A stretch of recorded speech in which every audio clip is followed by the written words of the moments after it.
Жиі көрілетін түсімде аяғым ауыр екен, түсімде сәби көрем, түсімде сәби емізіп отырам, түсімде сәби ұстап жүрмін, жанымда сәби жүр, босанып жатырмын, ұл тудым, қыз тудым. Бұл өте көп көрілетін яки жорылатын түстерден. Қазір осылардың неге кіру себебін айтамын, содан соң қоймасаңыздар екен.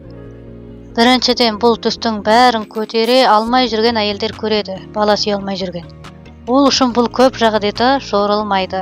Себебі бөпесі болған, армандаған көреді. Бұны нафси түс дейді.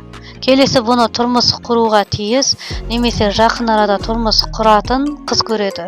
Ойдақ қыздар бұндай түс көрсе, шошмай қойсын. Ал енді бұл түсті күйеуі бар, бала шағасы бар және жасы үлкен адамдар көрсе, басқаша жорылады. Уақытқа, мінезге, жұмысқа дегендей жорылады. Тағы басқа көптеген нәрсеге жорылады. Сондықтан кімде-кім осы түстерді көретін болса, өзі туралы ақпарат беретін болсын.